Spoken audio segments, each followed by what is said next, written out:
Hello students, तो आज हम देखेंगे कि mid point ellipse drawing algorithm को कि ये आपका जो एलिप्स होता है उसके फर्स्ट जो कोऑर्डिनेट होते हैं वो दो रीजन में डिवाइड होंगे। आपको रीजन 1 के लिए कोऑर्डिनेट्स फाइंड करने के लिए ये फार्मूलाज हैं और रीजन 2 को फाइंड करने के लिए ये फार्मूलाज हैं।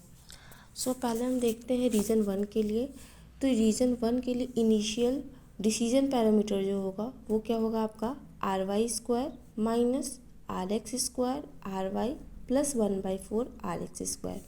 यहाँ RY क्या है आपका, ये जो माइनर एक्सिस है, यानी जो एक्स एक्सिस के पास जो ये है आपका, ये क्या होगा, जो ये डिस्टेंस है यानी ओरिजिन से लेकर के आपका यह बाउंड्री तक जो ये डिस्टेंस है इसको हम लोग कहेंगे RY। और ये जो आपके एक्स एक्सिस पे इस ओरिजिन से लेकर के इस बाउंड्री तक का जो डिस्टेंस है उसको हम कहेंगे RX। तो आपका जो पहला इनिशियल डिसीजन पैरामीटर क्या होगा आपका RY का स्क्वायर माइनस RX का स्क्वायर RY प्लस 1/4 RX का स्क्वायर। इसमें आपके दो केसेस बनेंगे। केस 1 जिसमें आपका डिसीजन पैरामीटर की वैल्यू क्या होगी, लेस देन 0 होगी। अगर आपने कैलकुलेट किया और उसकी वैल्यू क्या आई, लेस देन 0, तो जो x का नेक्स्ट वैल्यू क्या होगा, 1 से इंक्रीमेंट करेगा और y की next value as it is रहेगी। देन अगेन आपको डिसीजन पैरामीटर यानी p नेक्स्ट फाइंड करना होगा, जिसमें आप लिखोगे p क्या होगा, जो आपने इनिशियली डिसीजन पैरामीटर निकाला है p plus twice of RY²। Again RY आपका ये डिस्टेंस है ओरिजिन से लेके ये जो y एक्सिस पे आपका जो बाउंड्री तक का डिस्टेंस है उसको हम लोग RY बोल रहे हैं, तो ट्वाइस ऑफ RY का स्क्वायर x नेक्स्ट, यानी जो आपने x की नेक्स्ट वैल्यू निकाली, x की इनिशियल वैल्यू से आपने इंक्रीमेंट करके जो नेक्स्ट वैल्यू निकाली है आप ये पुट करोगे यहाँ प्लस RY का स्क्वायर। तो ये हो गया आपका p नेक्स्ट। अगेन यहाँ p आप वही करंट वैल्यू रखोगे, यानी जो आप नेक्स्ट आइट्रेशन में जो भी p की वैल्यू निकालोगे वो p की वैल्यू यहाँ पे रखोगे। ये हो गया केस 1 जब आपकी p की वैल्यू क्या होगी, लेस देन 0 होगी। केस 2 क्या है आपका, जब p की वैल्यू क्या होगी, ग्रेटर देन या इक्वल टू 0 होगी। तो उस केस में क्या होगा, जो आपकी x की वैल्यू होगी 1 से इंक्रीमेंट करेगी और y क्या होगी 1 से डिक्रीमेंट करेगी। और p नेक्स्ट की वैल्यू क्या होगी, current p plus twice of RY² again आपका ये डिस्टेंस हो गया और मल्टीप्लाइड बाई x नेक्स्ट, यानी जो आपने x की नेक्स्ट वैल्यू कैलकुलेट की है वो minus twice of RX² y next. RX आपका ये डिस्टेंस हो गया और y नेक्स्ट जो आपने करंट y की वैल्यू निकाल ली है वो प्लस RY²। तो ये दो केसेस होंगे आपके रीज़न 1 के लिए।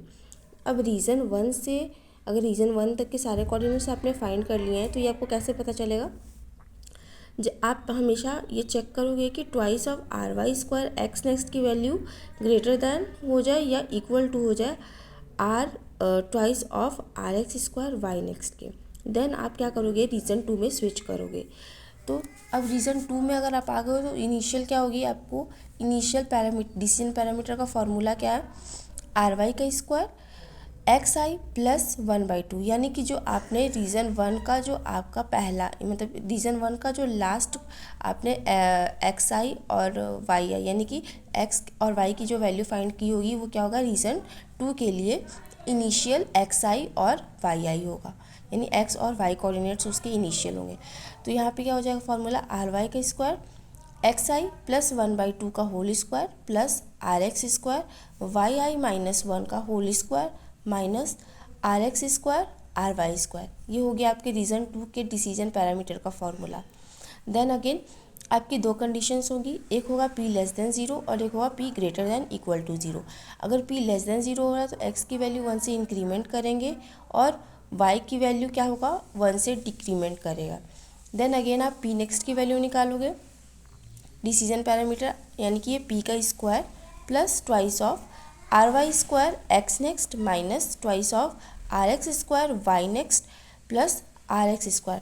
यहाँ पे अगेन आपका RY² वही आपका डिस्टेंस हो गया जो कि है माइनर एक्सिस का, स्क्वायर करेंगे और x नेक्स्ट यानी जो आपने x की नेक्स्ट वैल्यू निकाली है मल्टीप्लाइड बाई वो माइनस ट्वाइस ऑफ RX का स्क्वायर, यानी आपकी मेजर एक्सिस का जो रेडियस है उसका स्क्वायर और ये वाई नेक्स्ट यानी जो आपने वाई की नेक्स्ट वैल्यू निकाली है वो plus R X square.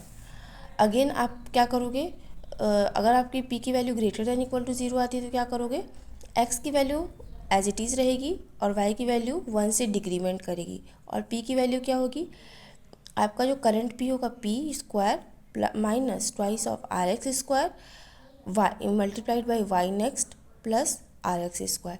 So इन सारे फार्मूला को यूज़ करके आप रीज़न क्वाड्रेंट 1 के सारे कोऑर्डिनेट्स फाइंड कर लोगे और इसकी हेल्प से हम जो बचे हुए 3 क्वाड्रेंट्स हैं उनके भी वैल्यूज़ फाइंड कर पाएंगे।